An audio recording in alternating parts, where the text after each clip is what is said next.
the BJP has now decided to withdraw its candidate from the Andheri bypoll. So the BJP is not going to be contesting against Rutuja Latke. This is, of course, remember, come in close on the heels of Raj Thakre's appeal to the BJP to withdraw candidate Murji Patel from the Mumbai Andheri East bypoll. Now, this, of course, has come after this surprise request from Raj Thakre, who has in fact said that as a mark of respect for her late husband, the BJP should not put up a candidate against Rutuja Latke. This essentially clears the way for Team Thakre's candidate to now win this bypoll. Let's go right across to Sunil Singh joining us for the very latest. Sunil, very interesting developments taking place.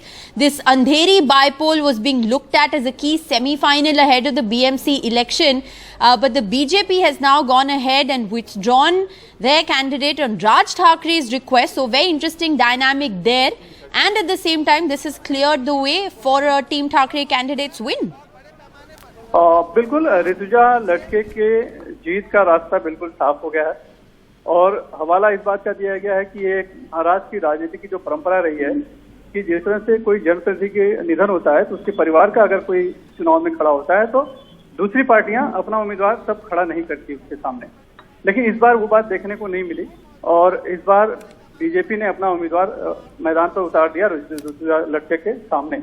हालांकि ये जो परंपरा वाली बात है ये नामांकन form भरने के पहले होनी चाहिए थी, लेकिन दोनों ने 14 अक्टूबर को जोर आजमाइश की शक्ति प्रदर्शन करते हुए हजारों की संख्या में उम्मीदवारों के समर्थकों के साथ जाकर फॉर्म भरा था और लड़ाई बराबरी की मानी जा रही थी।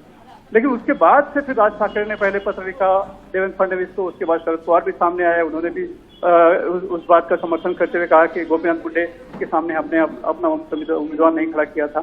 और फिर एकनाथ शिंदे गुट के प्रताप सरनाईक ने भी एक पत्र लिख दिया मुख्यमंत्री को। तो स्वाभाविक तौर पर कहीं न कहीं एक बीजेपी के लिए एक दबाव सा बनता दिख रहा था और रात में मेघदूत बंगलों में देवेंद्र फडणवीस, आशीष शेलार और जो कैंडिडेट है मुर्जी पटेल के बीच मीटिंग हुई थी और आज जाकर बीजेपी के प्रदेश अध्यक्ष चंद्रशेखर बावनकुळे ने घोषणा कर दी नागपुर में कि अपने उम्मीदवार को वापस ले रहे हैं और वजह बताया गया है एक राजनीतिक जो परंपरा रही है उसका निर्वहन।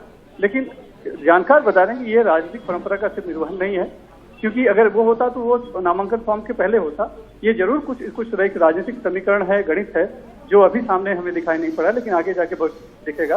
बहरहाल इतना जरूर है कि जो अग्नि परीक्षा दिखाई पड़ रही थी अभी एकनाथ शिंदे गुट और उद्धव ठाकरे गुट के बीच में कि इस चुनाव के जरिए बीएमसी इलेक्शन की एक से पृष्ठभूमि तैयार हुई थी, वो कहीं न कहीं उस पर ब्रेक लग गया और ऋतुजा लटके अब बिना किसी ज्यादा मुसीबत के जीत जाएंगी, क्योंकि जो बीजेपी का उम्मीदवार है बीजेपी ने अपने उम्मीदवार को वापस लेने की घोषणा कर दी है।